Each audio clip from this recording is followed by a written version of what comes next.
يا لغتي عربية حسبي بأنك منطقي وبياني عربية قلبي وروحي أحرفي ولساني عربية حسبي بأنك منطقي وبياني عربية قلبي وروحي أحرفي ولساني. അസ്സലാമു അലൈക്കും വറഹ്മത്തുള്ളാഹി വബറകാതുഹു. അൽഹംദുലില്ലാ വസ്സലാത്തു വസ്സലാമു അലാ അഷ്റഫി റസൂലില്ലാ വഅലാ ആലിഹി വസ്വഹ്ബിഹി അജ്മഈൻ അമ്മാ ബഅദ്. പ്രിയമുള്ളവരെ, ഇന്ന് ഡിസംബർ 18 ഇന്റർനാഷണൽ അറബിക് ഡേ. ഓരോ വർഷവും ഡിസംബർ 18 ലോക അറബിക് ദിനമായി ആചരിച്ചു വരികയാണ്. ലോക അറബി ഭാഷാ ദിനത്തോടനുബന്ധിച്ച് ഫോക്കസ് അക്കാദമി സംഘടിപ്പിച്ച വിജ്ഞാനപ്രദമായ മെഗാ ക്വിസിലേക്ക് ഏവർക്കും ഹൃദ്യമായ സ്വാഗതം. അപ്പൊ നമ്മള് നേരത്തെ ക്വിസിന്റെ രീതി സംസാരിച്ചു. കുറെ ആളുകൾക്ക് എൻ്റർ ചെയ്യാൻ കുറച്ച് പ്രയാസമുണ്ടായിരുന്നു. അതൊക്കെ പരിഗണിച്ചാണ് കുറച്ച് നമ്മൾ വെയിറ്റ് ചെയ്തത്. അൽഹംദുലില്ലാഹ് ഒരുവിധമൊക്കെ പരിഹരിക്കപ്പെട്ടു എന്നാണ് കരുതുന്നത്. എന്തായാലും നമ്മൾ പ്രോഗ്രാം സ്റ്റാർട്ട് ചെയ്യുകയാണ്.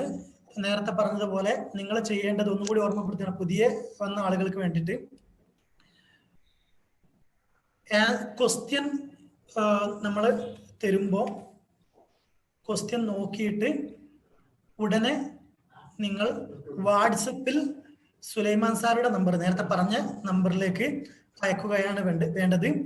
പലർക്കും റേഞ്ച് പ്രോബ്ലം ഒക്കെ ഉണ്ടാവും എന്ന് അറിയാം. പക്ഷെ നമ്മളുടെ ഒരു പരിധി അനുസരിച്ച് ക്വസ്റ്റ്യൻ കാണിച്ച് ഏറ്റവും ആദ്യം ഇവിടേക്ക് ഏത് ആൻസർ ആണോ വരുന്നത് അതാണ് നമ്മൾ ആ ഒരു ക്വസ്റ്റ്യന്റെ വിജയിയായി പ്രഖ്യാപിക്കുക. ടോട്ടൽ ആദ്യ റൗണ്ടിൽ 15 ക്വസ്റ്റ്യൻ ആണ് ഇൻഷാ അല്ലാഹ് ഉണ്ടാവുക. ഈ 15 ക്വസ്റ്റ്യനിൽ നമ്മൾ ഇൻഷാ അല്ലാഹ് ഒരു 5 വിജയിയെയാണ് തിരഞ്ഞെടുക്കാൻ വിചാരിക്കുന്നത്.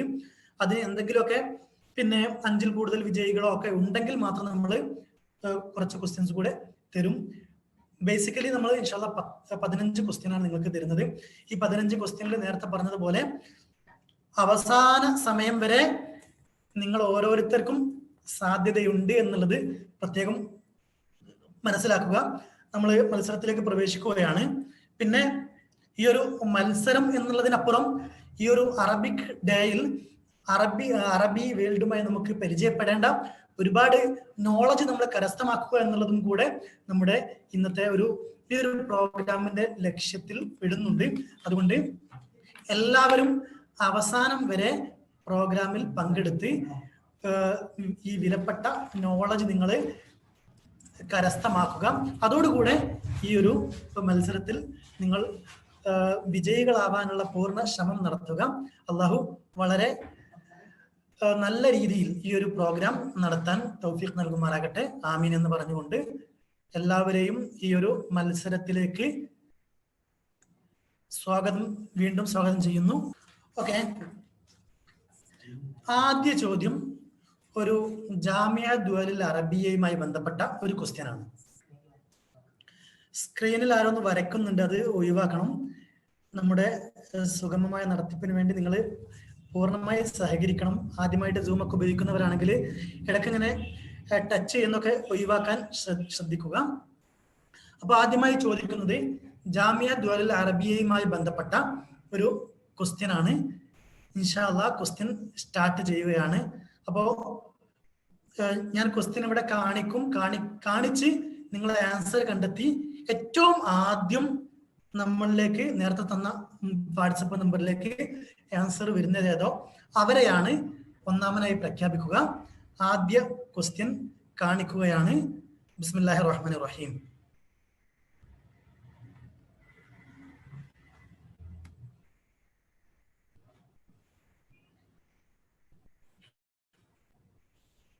ലോകത്തിലെ ഒരു രാജ്യം, അവിടെ അറബി ഒഫീഷ്യൽ ഭാഷയാണ്, പക്ഷെ ജാമിയ ദുവലുൽ അറബിയയിൽ പെട്ടതല്ല. ഓക്കെ, ആൻസർ ഇവിടെ കാണിക്കുകയാണ്. ഒരുപാട് ആളുകൾ ആൻസർ അയച്ചിട്ടുണ്ട്. ഇന്നത്തെ ആൻസർ ആദ്യം നോക്കിയിട്ട് മത്സര വിജയിയുടെ നമ്പർ ഇവിടെ ഇപ്പോൾ പറയുന്നതാണ്. ചാട് ഈ കൊടുത്തതിൽ ചാഡ് എന്ന ഒരു രാജ്യമുണ്ട്, ആഫ്രിക്കൻ രാജ്യമാണ്. ആ ഒരു രാജ്യമാണ്, അവിടുത്തെ ഒഫീഷ്യൽ ലാംഗ്വേജിൽ പെട്ടതാണ് അറബിക്. പക്ഷെ ജാമിയ ദുൽ അറബിയയിൽ പെട്ടതല്ല. ഇങ്ങനത്തെ മറ്റു ചില രാജ്യങ്ങളുണ്ട് ഓപ്ഷനിലുള്ളത്, അത് മാത്രമേ ശരിയുള്ളൂ. ഇപ്പൊ ഇസ്രായേൽ അവിടുത്തെ ഒഫീഷ്യൽ ഭാഷയാണ് അറബിക്, പക്ഷെ ജാമിയ ദുൽ അറബിയയിൽ പെട്ടതല്ല. അങ്ങനത്തെ ചില രാജ്യങ്ങളുണ്ട്. ഏതാണ് നമ്മൾ ഓപ്ഷനിൽ കൊടുത്തതിൽ ചാഡ് എന്ന ആഫ്രിക്കൻ രാജ്യമാണ്.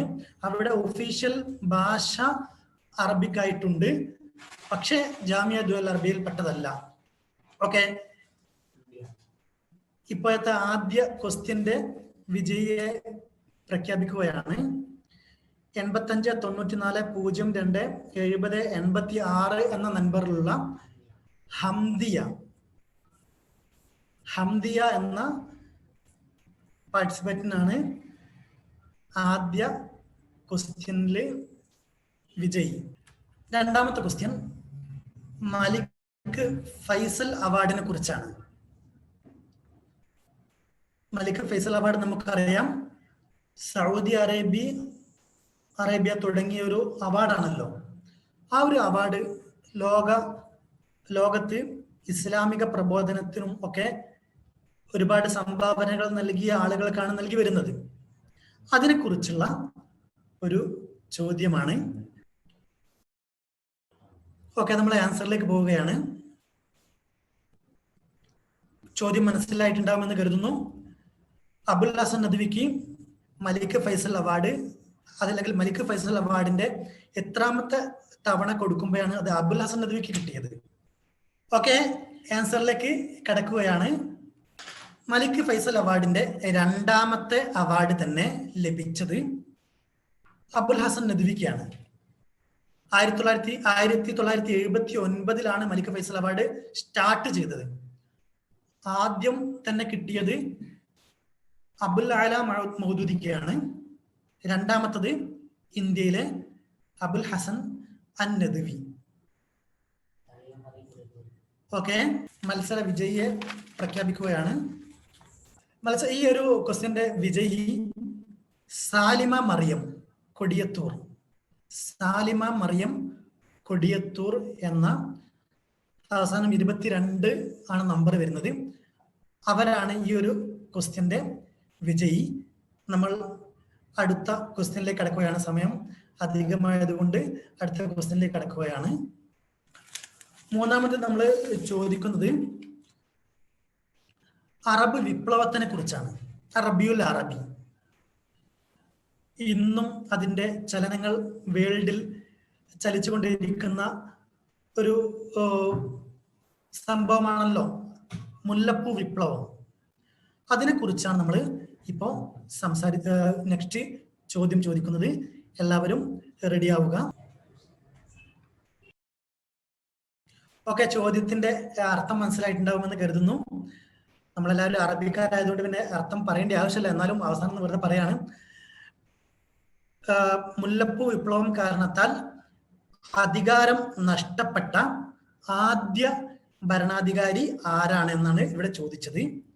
ഓക്കെ, 4 ഓപ്ഷൻ ഉണ്ടല്ലോ. സാലിഹുൽ യമനി ഉണ്ട്, സൈനുൽ ആബിദീൻ ഇബ്നു അലി, ഹുസ്നി മുബാറക്, മുഅമ്മറുൽ ഖദ്ദാഫി. ആൻസറിലേക്ക് പ്രവേശിക്കാം. ഓക്കെ, നമ്മൾ കഴിയുന്നതും വേഗത്തിലാക്കാൻ ശ്രമിക്കുന്നുണ്ട്.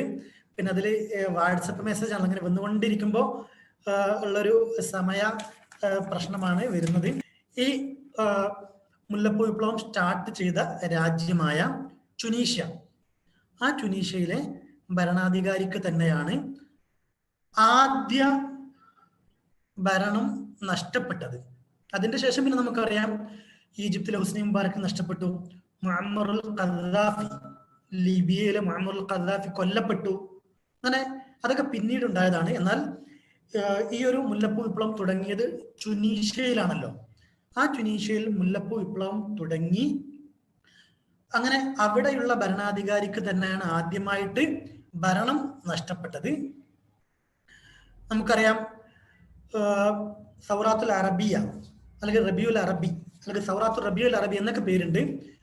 ഇത് 2010, 2011 തുടങ്ങിയത്. നെക്സ്റ്റ് PSCക്ക് ചോദിക്കാൻ സാധ്യതയുണ്ട്.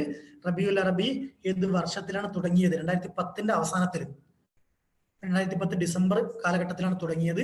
2011 അത് അറേബ്യൻ പല രാജ്യത്തും അത് വ്യാപിച്ചു. അങ്ങനെ ടുണീഷ്യയിൽ നിന്ന് തുടങ്ങി അങ്ങനെ ഒരുപാട് സംഭവങ്ങൾ ഉണ്ടായി. സൈനുൽ ആബിദീൻ എന്ന അവിടുത്തെ പിന്നെ ഭരണാധികാരിക്ക് അധികാരം നഷ്ടപ്പെട്ടു. ഓക്കെ, വിജയിയെ പ്രഖ്യാപിക്കുകയാണ്. മുഹമ്മദ് അസ്ഹർ മലപ്പുറം, അദ്ദേഹത്തിനാണ് മൂന്നാമത്തെ ക്വസ്റ്റ്യനിൽ അദ്ദേഹത്തിനെയാണ് വിജയിയായി തിരഞ്ഞെടുക്കപ്പെട്ടത്. ആദ്യമായിട്ട് അദ്ദേഹമാണ് ആൻസർ അയച്ചത്. നമ്മൾ അടുത്ത ക്വസ്റ്റ്യനിലേക്ക് കടക്കുകയാണ്. അടുത്ത ചോദ്യം നമ്മൾ ചോദിക്കുന്നത് ഒരു അസുൽ ഹദീസിൽ നിന്നാണ്. പ്രത്യേകം ശ്രദ്ധിക്കുക, സ്ക്രീനിൽ വരയ്ക്കുന്നുണ്ട്. അത് വരയ്ക്കുന്നത് കാണുന്നവർക്ക് വളരെ പ്രയാസമാകുന്നുണ്ട്. എനിക്ക് തോന്നുന്നത് പുതിയതായിട്ട് സൂം ഉപയോഗിക്കുന്നവരൊക്കെ ആയിരിക്കാം. അവര് സ്ക്രീനിൽ ടച്ച് ചെയ്യുന്നതൊക്കെ ഒന്ന് ഒഴിവാക്കിയാൽ നമുക്ക് ഇൻഷാ അല്ലാഹ് വളരെ സുഗമമായിട്ട് നടത്തി പോകാൻ സാധിക്കും. സ്ക്രീനിൽ വരയ്ക്കുന്നവരൊന്ന് ശ്രദ്ധിക്കുക. ഓക്കെ, നമ്മൾ അടുത്ത ക്വസ്റ്റ്യനിലേക്ക് പ്രവേശിക്കുകയാണ്. അപ്പൊ ഞാൻ പറഞ്ഞ മോഡേൺ അറബിക്കിലെ ഒരു ക്വസ്റ്റ്യൻ ആണ്. ഏറ്റവും കൂടുതൽ PSCക്കാവട്ടെ കാറ്ററ്റിനാവട്ടെ എല്ലാ എക്സാമിനും വരുന്ന ഒരു ഏരിയയാണ് അസ്റുൽ ഹദീസ്. അപ്പൊ അസ്റുൽ ഹദീസിൽ നിന്നാണ് നമ്മൾ ചോദിക്കാൻ പോകുന്നത്. അഹമ്മദ് ഷൗക്കിയാണ് അമീർ ഷുഅറ എന്ന് നമുക്കറിയാം. അദ്ദേഹത്തിന് അമീർ ഷുഅറ എന്ന പേര് ലഭിച്ച വർഷമാണ് ഇവിടെ ചോദിച്ചത്. ഓക്കെ, നമുക്ക് ആൻസറിലേക്ക് കടക്കാം. നമുക്കറിയാം അമീർ ഷുഅറ എന്ന പേര് ലഭിച്ചത് അഹമ്മദ് ഷൗക്കിക്കാണ്. അദ്ദേഹത്തിന് ആ പേര് നൽകിയത് ഹാഫിൽ ഇബ്രാഹിം ആണ്. ഈജിപ്തിൽ നടന്ന വലിയൊരു പ്രോഗ്രാമിലാണ് അദ്ദേഹത്തിന് ആ ഒരു പേര് നൽകിയതെന്ന് നമുക്കറിയാം. ഏത് വർഷത്തിലാണെന്ന് ചോദിച്ചാൽ 1927 അമീർ ഷുഅറ എന്ന പേര് അഹമ്മദ് ഷൗക്കിക്ക് ലഭിച്ചത്. 1932 അദ്ദേഹവും ഹാഫിൽ ഇബ്രാഹിമും ഒക്കെ വഫാത്താവുന്നുണ്ടെന്ന് നമുക്കറിയാം. അതിന്റെ ഒരു 5 വർഷം മുൻപാണ് അമീർ ഷുഅറ എന്ന് അഹമ്മദ് ഷൗക്കിക്ക് പേര് ലഭിച്ചത്.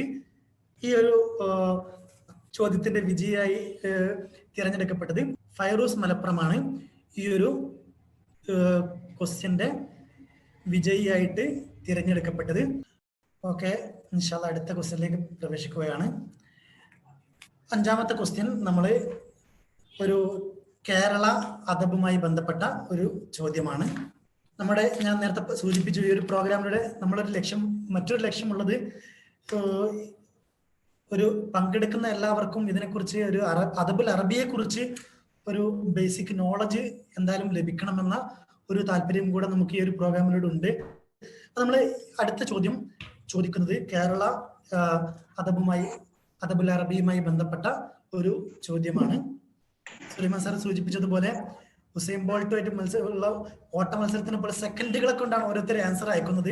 നെക്സ്റ്റ് ക്വസ്റ്റ്യനിലേക്ക് പ്രവേശിക്കുകയാണ്. ഓക്കെ, ചോദ്യം എല്ലാവർക്കും മനസ്സിലായിട്ടുണ്ടാവുമെന്ന് കരുതുന്നു. കേരളത്തിലെ അറബി കവിതയിൽ ഖർനുൽ ഇശ്രീൻ 20ാം നൂറ്റാണ്ടിൽ ഒരു തജ്ദീദ് പുതുമ കൊണ്ടുവന്ന ആദ്യ വ്യക്തി ആരാണ്? ഓക്കെ, നമ്മൾ ആൻസറിലേക്ക് പോവുകയാണ്. ഓക്കെ, മുഹമ്മദുൽ ഫൈഇ എന്ന വ്യക്തിയാണ് കേരളത്തിൽ ആദ്യമായിട്ട് ഷിഅറിൽ ഒരു പുതുമ കൊണ്ടുവന്ന പണ്ഡിതൻ എന്നുള്ളതാണ് പറയുന്നത്. നമുക്കറിയാം മുഹമ്മദുൽ ഫൈഇയെ കുറിച്ച്. അദ്ദേഹം ഈ ഒരു 20ാം നൂറ്റാണ്ടിന്റെ തുടക്കത്തിൽ കേരളത്തിൽ ജനിക്കുകയും ഒരുപാട് കവിതകളും 1901 അദ്ദേഹം ജനിക്കുന്നത്. എന്നിട്ട് 1942 തന്നെ വഫാത്തായി. വളരെ ചുരുങ്ങിയ ഒരു കാലഘട്ടത്തിലാണ് അദ്ദേഹം ജീവിക്കുന്നത്. അദ്ദേഹം മദ്രാസിലൊക്കെ പഠിച്ച് ജമാലിയയിലും ഒക്കെ പഠിച്ചു. ബാക്കിയ വായക്കാട് ദാറുൽ ഉലൂമിലൊക്കെ പഠിച്ച് അവിടുത്തെ വിജ്ഞാനങ്ങളൊക്കെ ഇവിടെ ഷെയർ ചെയ്ത് പ്രത്യേകിച്ച് ഷിഅറിൽ വലിയ മാറ്റങ്ങൾ കൊണ്ടുവന്ന ഒരു വ്യക്തിയാണ് മുഹമ്മദുൽ ഫൈഇ. ഈ ഒരു മത്സരത്തിന്റെ വിജയിയെ പ്രഖ്യാപിക്കുകയാണ്. ബഷീർ മണ്ണാർക്കാട് എന്ന വ്യക്തിയാണ് ഈ ഒരു ക്വസ്റ്റ്യന് ആൻസർ ചെയ്തിട്ടുള്ളത്. അപ്പൊ നമ്മൾ നെക്സ്റ്റ് ക്വസ്റ്റ്യനിലേക്ക് കടക്കുകയാണ്. അടുത്ത ചോദ്യം നമുക്കെല്ലാവർക്കും കേട്ട് പരിചയമുള്ള ഒരു ചോദ്യം തന്നെയാണ്. ലുഗത്തുൽ ലാദ് എന്നാൽ ഏത് ഭാഷയാണെന്ന് നമുക്കറിയാം. ഇന്നിപ്പോ ലുഗത്തുൽ ലാദ് ഏതാണെന്ന് പങ്കെടുക്കുന്നവരോട് ചോദിക്കുന്നത് തന്നെ ഒരു ഫാൾട്ടാണെന്ന് എനിക്കറിയാം. അതുകൊണ്ട് അത് ചോദിക്കുന്നില്ല. ലുഗത്തുൽ ലാദ് എന്നാൽ അറബിക് ഭാഷയാണല്ലോ. അറബിക്കിൽ മാത്രം ഉള്ള ഒരു അക്ഷരമാണ് ലുഗത്തുൽ ലാദ്. അതുപോലെ അറബിക്കിൽ മാത്രമുള്ള ചില അക്ഷരങ്ങൾ മറ്റു ചിലതുമുണ്ട്. അതിന് ലാദ് എന്ന് പറയുമ്പോൾ കൂടുതലൊരു എക്സ്പ്രഷൻ ഒക്കെ വേണ്ടിയത് കൊണ്ടാണ് ലുഗത്തുൽ ലാദ് എന്ന് അറബിക്കിനെ അറിയപ്പെടുന്നത് നമുക്കറിയാം. എന്നാൽ അതിനെക്കുറിച്ച് നമ്മളൊരു ചോദ്യത്തിലേക്ക് പ്രവേശിക്കുകയാണ്. വബിഹിം ഫഖ്റു കുല്ലി മൻ നതഖല്ലാദ് വഅഊദുൽ ജാനി വഅഗൗസുൽ ത്വരീദ് എന്ന ലുഗത്തുൽ ലാദിനെ കുറിച്ച് ആദ്യമായി ഒരു കവിത പാടിയത് താഴെ പറയുന്നതിൽ ആര്? വളരെ പ്രശസ്തമായ ഒരു കവിതയാണ്, നമുക്ക് പലരും കേട്ടവരാണ്. ആരാണ് ഈ ഒരു കവിത പാടിയത്? നമ്മൾ ആൻസറിലേക്ക് പോവുകയാണ്. ഇതിന്റെ ആൻസർ വരുന്നത് മുത്തനബ്ബിയാണ്. മുത്തനബ്ബിയാണ് വബിഹിം ഫഖ്റു കുല്ലി മൻ നതഖല്ലാദ്. അതായത് അദ്ദേഹത്തിന്റെ കബീലയെ കുറിച്ച് സംസാരിക്കുക, കുടുംബത്തിനെ കുറിച്ച് സംസാരിക്കുകയാണ്. വബിഹിം, ഈ ഒരു അദ്ദേഹത്തിന്റെ കബീലയെ കൊണ്ടാണ് ഫഖ്റു, ഒരു ഫഖ്ർ നടിക്കാൻ കഴിയുന്നത്. കുല്ലി മൻ നതഖല്ലാദ്, അറബി സംസാരിക്കുന്ന എല്ലാവർക്കും ഒരു ഫഖ്ർ നടിക്കാൻ കഴിയുന്നത് അദ്ദേഹത്തിന്റെ കബീലയെ കൊണ്ടാണ്. അതുപോലെ വഅഊദുൽ ജാനി, ഒരാള് അക്രമം പ്രവർത്തിച്ച് അദ്ദേഹത്തിനെ തിരിച്ച് ആക്രമിക്കപ്പെടും എന്ന് കരുതി ഭയപ്പെട്ട് ജീവിക്കുമ്പോൾ ഒരു അഭയകേന്ദ്രം, അതുപോലെ ഗൗസു ത്വരീദ്, പേടിച്ച് ഒരു അഭയമില്ലാതെ ഓടുന്നവനൊരു സഹായി, എല്ലാം ഇദ്ദേഹത്തിന്റെ കബീലയാണ് എന്നിങ്ങനെ പറഞ്ഞു വരികയാണ് മുത്തനബി. ഓക്കെ, അപ്പൊ നമ്മള് ഈ ലുഗത്തുൽ ലാദ് എന്ന് അറബിക്കിന് ആദ്യമായിട്ടൊരു കവിതയിലൂടെ പറഞ്ഞത് മുത്തനബിയാണ്. അതുപോലെ അഹമ്മദ് ഷൗക്കി ബൂസൂരി ഒക്കെയാണ് മറ്റ് ഈ ലുഗത്തുൽ ലാദ് എന്ന് വ്യക്തമായിട്ട് അറബിക്ക് പറയുമെന്ന് അവരുടെ ഗ്രന്ഥങ്ങളിൽ കൊടുത്തത് പിന്നെ അഹമ്മദ് ഷൗക്കി ബൂസൂരിയാണ്. പിന്നെ അതിന്റെ ശേഷമുള്ള എല്ലാവരും കൊടുക്കുന്നുണ്ട്. എന്താണെങ്കിലും ആദ്യമായിട്ട് ഒരു ഇങ്ങനെ പറഞ്ഞത് മുത്തനബിയാണ്. അതിന്റെ ശേഷം എല്ലാവരും അത് ഉപയോഗിച്ചു വന്നു. ഇതിന്റെ മത്സര വിജയി വീണ്ടും തൊട്ട് മുൻപ് കിട്ടിയ ഫൈറൂസ് മലപ്പുറമാണ് ഈ ഒരു ചോദ്യത്തിലും വിജയിയായി വന്നത്.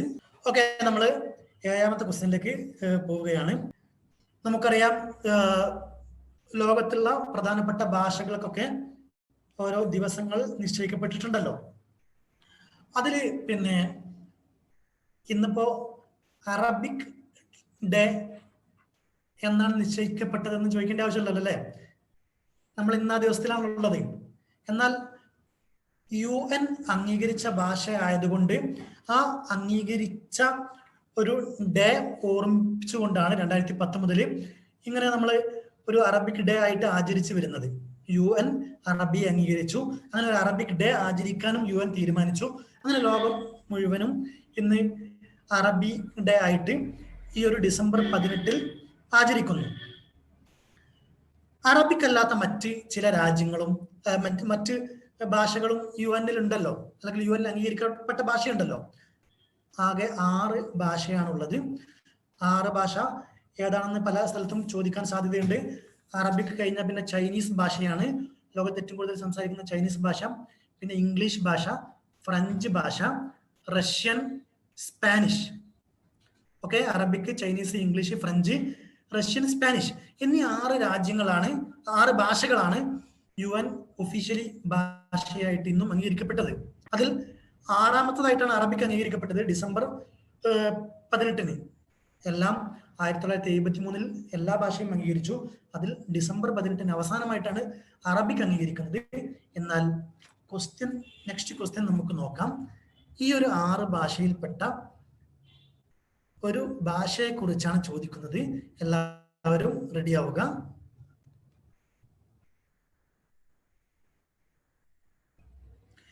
ഏപ്രിൽ 23 ഇംഗ്ലീഷിന്റെ വേൾഡ് ഡേ ആയിട്ട് UN അംഗീകരിച്ചത്. കുറെ ആളുകൾക്ക് ഇങ്ങനെ ചാറ്റ് ബോക്സിൽ ടൈപ്പ് ചെയ്യാൻ മുട്ടുണ്ടെന്ന് തോന്നുന്നു. അതുകൊണ്ട് ഒരു ചോദ്യം ചോദിച്ചിട്ട് നിങ്ങൾക്ക് മത്സരത്തിൽ പെടാത്തൊരു ചോദ്യമാണ്, നിങ്ങൾ ചാറ്റ് ബോക്സിൽ അയക്കാവുന്നതാണ്. ഈ 6 ഭാഷയിൽ ലോകത്ത് ഏറ്റവും കൂടുതൽ സംസാരിക്കപ്പെടുന്ന ഭാഷ ഏത്? ഏറ്റവും കൂടുതൽ ആളുകൾ സംസാരിക്കുന്നത് ഈ 6 ഭാഷയിൽ ഏതാണെന്നാ ചോദ്യം. നിങ്ങൾക്ക് ചാറ്റ് ബോക്സിൽ അയക്കാനുള്ള ഒരു അവസരമാണ്. ഓക്കെ, പല ആൻസറും വന്നിട്ടുണ്ട്. സ്പാനിഷ്, ഇംഗ്ലീഷ്, ചൈനീസ്, അറബിക്, പല ആൻസറും വന്നിട്ടുണ്ട്. ഓക്കെ, കറക്റ്റ് ആൻസർ ചൈനീസ് ആണ് കേട്ടോ. അറബിക് അല്ല, ഇംഗ്ലീഷ് അല്ല, സ്പാനിഷ് ഭാഷയാണ് ലോകത്ത് ഏറ്റവും കൂടുതൽ മാതൃഭാഷയായി ഉപയോഗിക്കുന്നത്. കാരണം നമുക്കറിയാം ലോകത്ത് ആകെ 700 കോടി ജനങ്ങളുള്ളൂ. ഈ 700 കോടി ജനങ്ങളിൽ 125 ചൈനയിലാണ്.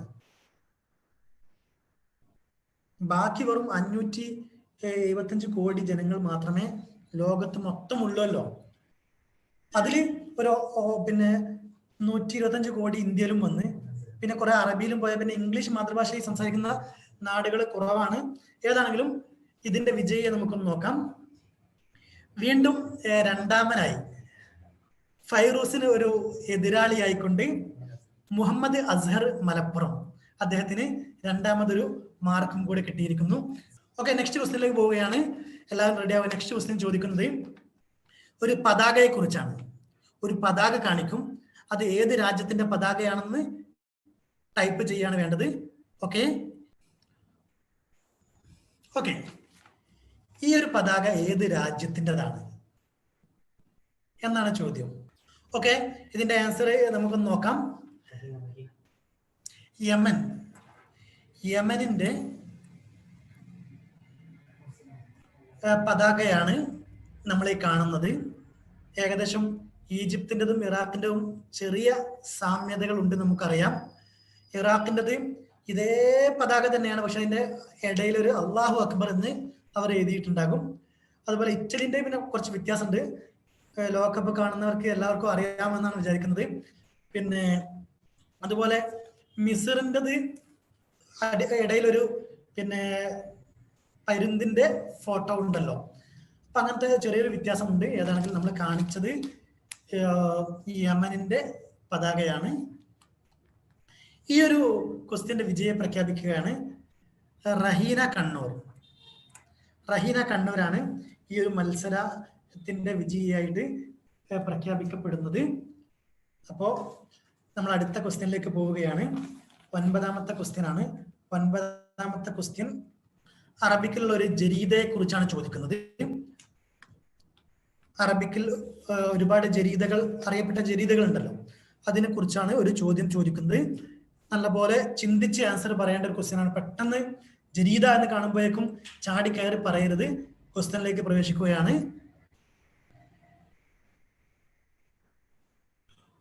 ഓക്കെ, നമുക്ക് ആൻസറിലേക്ക് ഒന്ന് നോക്കാം.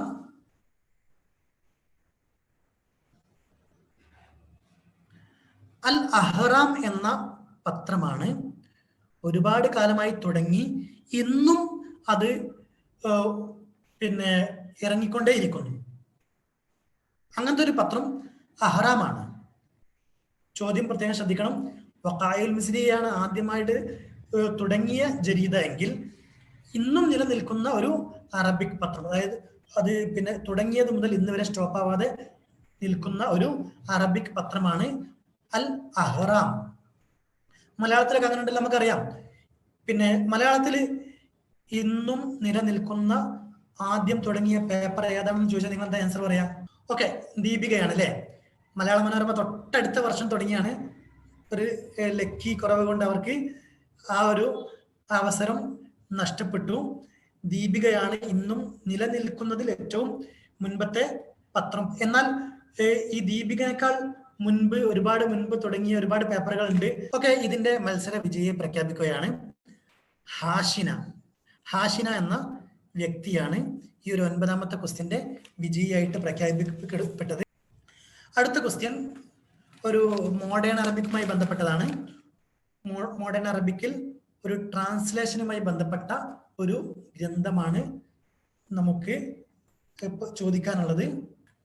ഔലാദു ഹാറത്തിന എന്ന ഗ്രന്ഥം മലയാളത്തിലേക്ക് ആദ്യമായി ട്രാൻസ്ലേഷൻ ചെയ്തതായിരുന്നു? ഓക്കെ, നമ്മൾ ആൻസറിലേക്ക് പോവുകയാണ്. ഷംനാദ്. കേരള യൂണിവേഴ്സിറ്റിയിലെ പ്രൊഫസർ ഡോക്ടർ ഷംനാദ് ആണ് ഔലാദു ഹാറത്തിന എന്ന ഗ്രന്ഥം മലയാളത്തിലേക്ക് ഇപ്പോൾ ട്രാൻസ്ലേഷൻ ചെയ്ത് കഴിഞ്ഞത്. നമ്മൾ ക്ലാസ്സിലൊക്കെ സൂചിപ്പിച്ചിരുന്നു. നമ്മൾ ഒരു 2-3 കൊല്ലം മുൻപൊക്കെ PSC കേട്ടിട്ടൊക്കെ എഴുതുകയാണെങ്കിൽ ആകെ ഒരു 2-3 ട്രാൻസ്ലേഷൻ പഠിച്ചാൽ മതിയായിരുന്നു. ട്രാൻസ്ലേഷൻ വർക്കുകളെ കുറിച്ചുള്ള പഠനം ആകെ ഒരു മുഹിദ്ദീൻ ആലുവായിന്റെ ഒരു ചെമ്മീന് അറബിയിലേക്ക് ട്രാൻസ്ലേഷൻ ചെയ്തതും അതുപോലെ വീണപ്പൂ ട്രാൻസ്ലേറ്റ് ചെയ്തൊക്കെ പഠിച്ചാൽ മതിയായിരുന്നു. പക്ഷെ ഇങ്ങനെ ഓരോ വർഷം കഴിയും തോറും ട്രാൻസ്ലേഷന്റെ എണ്ണം കൂടിക്കൊണ്ടിരിക്കുകയാണ്. ഈ ഡോക്ടർ ഷംനാദ് തന്നെ ഇപ്പോ ഈ ഔലാദു ഹാറത്തിന എന്നുള്ളത് 7ാമത്തെ ബുക്കാണ് മലയാളത്തിലേക്ക് ട്രാൻസ്ലേഷൻ ചെയ്യുന്നത്. അതുപോലെ നമുക്കറിയാം കുറെ വാഫികളൊക്കെ മലയാളത്തിൽ നിന്ന് അറബിയിലേക്ക് ട്രാൻസ്ലേഷൻ ചെയ്തിട്ടുണ്ട്. അപ്പൊ അതൊക്കെ നമ്മൾ ഓരോ വർഷം PSC കിട്ടാതെ ഇങ്ങനെ വൈകും തോറും നമുക്ക് പഠിക്കാനുള്ളത് കൂടിക്കൊണ്ടേയിരിക്കുന്നുള്ള പ്രത്യേകം ശ്രദ്ധിക്കുക. അപ്പോ ഔലാദു ഹാറത്തിന എന്ന ഗ്രന്ഥം ഡോക്ടർ ഷംനാദ് ആണ് ട്രാൻസ്ലേഷൻ ചെയ്തത്. അതിന്റെ വിജയി ഹംദിയ കൊട്ടശ്ശേരി. ഇൻഷാല്ലാ നമുക്ക് അടുത്ത ക്വസ്റ്റ്യനിലേക്ക് കിടക്കാം. അടുത്ത ക്വസ്റ്റ്യൻ ഖുർആനുമായി ബന്ധപ്പെട്ട ഒരു ക്വസ്റ്റ്യൻ ആണ്. ഖുർആനിലെ അക്ഷരങ്ങളുമായി ബന്ധപ്പെട്ട ഒരു ക്വസ്റ്റ്യൻ ആണ് നമ്മൾ ചോദിക്കാൻ പോകുന്നത്. എല്ലാവരും റെഡിയായി നിൽക്കുക. അദദുൽ ഹുറൂഫില്ലത്തി ലാ തൂജദു ഫീ സൂറത്തുൽ ഫാത്തിഹ.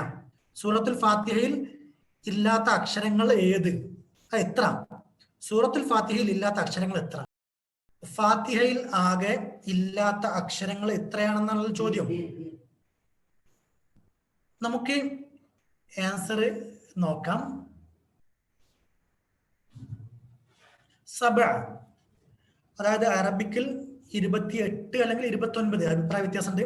എത്ര അക്ഷരങ്ങളാണെങ്കിലും 28 ആണെങ്കിലും 29 അക്ഷരങ്ങളാണെങ്കിലും ആ 29 അക്ഷരങ്ങളിൽ അല്ലെങ്കിൽ 28 അക്ഷരങ്ങളിൽ ഫാത്തിഹയിൽ ഇല്ലാത്ത അക്ഷരങ്ങൾ എത്രയാണെന്നാണ് ചോദ്യം. 7 അക്ഷരങ്ങൾ ഫാത്തിഹയിൽ ഇല്ലാത്തതുണ്ട്.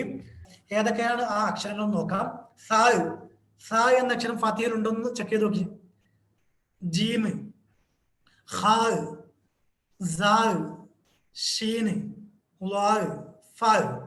ഈ 7 അക്ഷരങ്ങൾ ഫാത്തിഹയിൽ ഇല്ല. അടുത്ത ക്വസ്റ്റ്യൻ അസുൽ അബ്ബാസിയുമായി ബന്ധപ്പെട്ട ഒരു ക്വസ്റ്റ്യൻ ആണ്.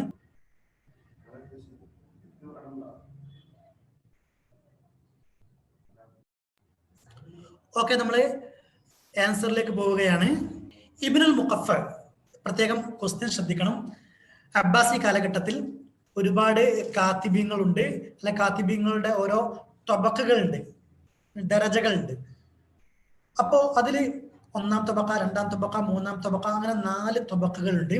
അതിൽ 1ാം തൊബക്കയുടെ ഇമാമായിട്ട് ഇബ്നുൽ മുഖഫഇനെയാണ് അംഗീകരിക്കപ്പെടുന്നത്. ചിലരൊക്കെ അബ്ദുൽ ഹമീദുൽ കാത്തിബ് എന്നുള്ള ഓപ്ഷൻ ഡി അല്ലേ ആൻസർ എന്ന് പിന്നെ മെസ്സേജ് അയക്കുന്നുണ്ട്. അപ്പൊ അവർക്ക് അബ്ദുൽ ഹമീദുൽ കാത്തിബ് മൊത്തത്തില് ഇമാമുൽ റിസാലത്താണ്, അല്ലെ ഇമാമുൽ കിതാബത്ത് എന്നൊക്കെ പറയാം. പക്ഷെ അത് ഉമവി കാലഘട്ടത്തിലാണ്, അബ്ബാസി കാലഘട്ടത്തിലല്ല എന്നുള്ള പ്രത്യേകം ശ്രദ്ധിക്കുക. നമ്മൾ 13ാം ക്വസ്റ്റ്യനിലേക്ക് പ്രവേശിക്കുകയാണ്. അതിന്റെ മുമ്പ് ഇതിന്റെ വിജയം പ്രഖ്യാപിക്കുകയാണ്. സാലിമ മറിയം. വീണ്ടും അടുത്ത ക്വസ്റ്റ്യനിലേക്ക് പ്രവേശിക്കുകയാണ്. അടുത്ത ക്വസ്റ്റ്യൻ ചോദിക്കുന്നത് ഒരു ഉമവി കാലഘട്ടത്തിലെ കവിയെ കുറിച്ചാണ്. വളരെ സിമ്പിൾ ആയ ഒരു ചോദ്യമാണ്. PSC സ്ഥിരമായി ചോദിക്കുന്ന ഒരു ചോദ്യമാണ്. നമ്മൾ ക്വസ്റ്റ്യനിലേക്ക് പ്രവേശിക്കുകയാണ്.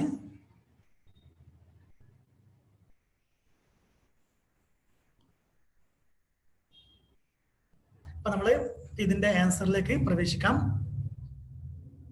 ഖൈസ് ഇബ്നു റരീഹ് എന്ന ഉമവി കാലഘട്ടത്തിലെ അല്ലെങ്കിൽ അമവി കാലഘട്ടത്തിലെ ഒരു ഷായറാണ്. അദ്ദേഹം അലി റളിയല്ലാഹുവിന്റെ മകനായ ഹുസൈൻ റളിയല്ലാഹുവിനോട് കൂടെ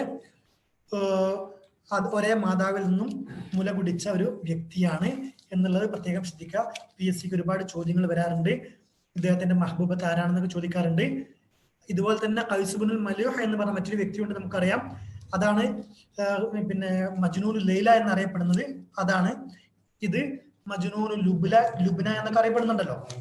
ഓക്കെ, നമുക്ക് ഇനി 14ാമത്തെ ക്വസ്റ്റ്യനിലേക്ക് കിടക്കാം. ശക്തമായ പോരാട്ടം നടന്നുകൊണ്ടിരിക്കുകയാണ്. അടുത്തത് നഹ്വുമായി ബന്ധപ്പെട്ട ഒരു ക്വസ്റ്റ്യൻ ആണ്. പ്രത്യേകം ശ്രദ്ധിക്കുക.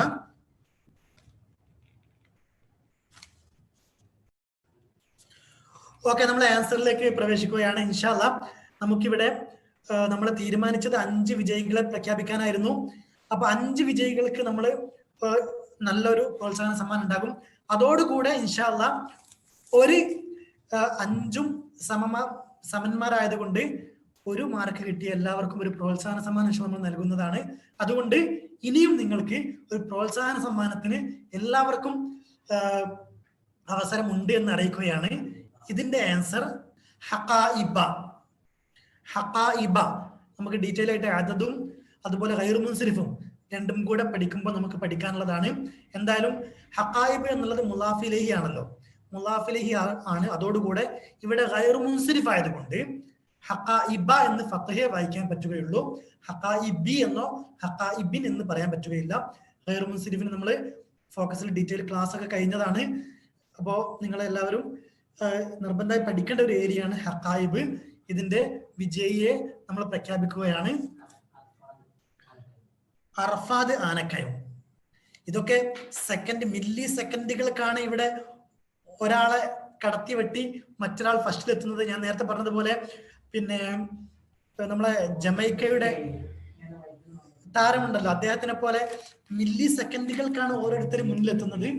ഉസൈൻ ബോൾട്ടിന്റെ പോലെ ആ ഒരു മില്ലി സെക്കൻഡാണിത്. ഒരാൾ ആൻസർ കഴിഞ്ഞ തൊട്ടടുത്ത് തന്നെ ഓരോ ആളുകളും ഉണ്ട്. എല്ലാവർക്കും അഭിനന്ദനം അറിയിക്കുകയാണ്. എന്താണെങ്കിലും ഇൻഷാ അല്ലാഹ് നമ്മൾ 15ാമത്തെ ക്വസ്റ്റ്യൻ, ഏറ്റവും അവസാനത്തെ ക്വസ്റ്റ്യൻ ആണ്. നമ്മൾ ഇനിയും കുറച്ച് ക്വസ്റ്റ്യൻ കൂടി ഉണ്ടാക്കി വെച്ചിരുന്നു, അത് നമുക്ക് ഇന്ന് ഉപയോഗിക്കാൻ ആവശ്യം ഉണ്ടാവില്ല എന്നാണ് കരുതുന്നത്. എന്താണെങ്കിലും അവസാന ക്വസ്റ്റ്യൻ നമ്മൾ ചോദിക്കുന്നത് ഒരു തുടങ്ങിയോട് തന്നെ അവസാനിക്കണമല്ലോ. നമ്മള് ദൗലൽ അറബിയെ കുറിച്ചാണ്. നമുക്ക് തിരിച്ചു വരാം. ഓക്കെ, അപ്പൊ അവസാനത്തെ ചോദ്യമാണ്. നമുക്ക് ആൻസറിലേക്ക് ഒന്ന് നോക്കാം. ക്വസ്റ്റ്യന്റെ ആൻസർ അർത്ഥം മനസ്സിലായിട്ടുണ്ടാവുമെന്ന് കരുതുന്നു. താമസിക്കുന്നവരുടെ എണ്ണത്തിനെ പരിഗണിച്ച് ഏറ്റവും കൂടുതലുള്ള രാജ്യം മിസ്റാണല്ലോ. അറേബ്യൻ രാജ്യങ്ങളിൽ ഏറ്റവും കൂടുതൽ ആളുകൾ താമസിക്കുന്നത് മിസ്റിലാണ്. എന്നാൽ അതിന്റെ രണ്ടാമതായിട്ട് ആളുകളുടെ എണ്ണം നോക്കുകയാണ്, അറേബ്യൻ രാജ്യത്തിൽ എണ്ണം നോക്കുകയാണെങ്കിൽ ഓപ്ഷൻ സി സുഡാൻ. അൽഹംദുലില്ലാ, നമ്മൾ 5 ആളുകളിൽ കൂടുതൽ ഈ പിന്നെ വിജയികൾ ഉണ്ടാവുകയാണെങ്കിൽ 2 ക്വസ്റ്റ്യനും കൂടി, അല്ലെങ്കിൽ എത്രയാണോ മത്സരം പ്രഖ്യാപിക്കപ്പെടുന്നവരെ ഉണ്ടാവണമെന്ന് നമ്മൾ കരുതിയിരുന്നു. എന്താണെങ്കിലും 5 ഒന്നാം സ്ഥാനക്കാരും 5 പ്രോത്സാഹന സമ്മാനത്തിന് അർഹരും നമ്മുടെ കൂടെ ഉണ്ടായി. എല്ലാവർക്കും, പങ്കെടുത്ത എല്ലാവർക്കും അഭിനന്ദനങ്ങൾ അറിയിക്കുകയാണ്. നിങ്ങളുടെ വിലപ്പെട്ട അഭിപ്രായങ്ങൾ ചാറ്റ് ബോക്സിൽ അറിയിക്കണം. ഈ ഒരു 5 ആൾക്കാർ ഓരോ മിനിറ്റ് ഒന്ന് സംസാരിച്ചിട്ടേ പോകാൻ പറ്റുള്ളൂ എന്ന് ആദ്യമായിട്ട് അറിയിക്കുകയാണ്. നിങ്ങളുടെ ഒരു വിലപ്പെട്ട അഭിപ്രായങ്ങൾ നമ്മളുടെ ഒരു ഊർജ്ജമാണല്ലോ. പിന്നെ പ്രത്യേകിച്ച് നമ്മൾ ഫോക്കസ് അക്കാദമിയെ കുറിച്ച് നമ്മൾ പറയുകയാണെങ്കിൽ പിന്നെ നമ്മൾ ഈ ഒരു സ്ഥാപനം, ഇതിന്റെ കൊടുക്കുന്ന ക്ലാസ്സും അതിന്റെ ഫീയും ഒക്കെ എല്ലാവർക്കും അറിയുന്നവരെ, കൂടുതലും ഇതിൽ ക്ലാസ്സിൽ പങ്കെടുക്കുന്നവർ തന്നെ ഒരുപാട് ആളുകളുണ്ട്. നിങ്ങൾക്കറിയാം, ഒരു കാലഘട്ടത്തിന്റെ ആവശ്യം അതാണ് ഫോക്കസ് അക്കാദമി എന്ന് മാത്രം അറിയിച്ചുകൊണ്ട് നമ്മൾ ഇൻഷാ അല്ലാഹ് കേരളത്തിലുള്ള എല്ലാവർക്കും നമ്മുടെ ഫോക്കസിന്റെ ഒരു ഫലം ലഭിക്കണം എന്ന രൂപത്തിലാണ് ഇത്രയും ചെറിയ രൂപത്തിൽ പിന്നെ നമ്മൾ ഈ ഒരു കോഴ്സ് കൊടുക്കുന്നത്. ഇൻഷാ അല്ലാഹ് വരുന്ന ഒരു കാലഘട്ടത്തിൽ അറബിക്കുമായി ബന്ധപ്പെട്ട എല്ലാം ലഭിക്കുന്ന ഒരു അക്കാദമിയായി ഫോക്കസ് അക്കാദമി ഉയർത്താൻ നമ്മൾ വിചാരിക്കുന്നുണ്ട്. അല്ലാഹു തൗഫീഖ് നൽകുമാറാകട്ടെ. അസ്സലാമു അലൈക്കും വറഹ്മത്തുള്ളാഹി വബറകാതുഹു. يا لغتي عربية حسبي بأنك منطقي وبياني عربية قلبي وروحي أحرفي ولساني عربية حسبي بأنك منطقي وبياني عربية قلبي وروحي أحرفي ولساني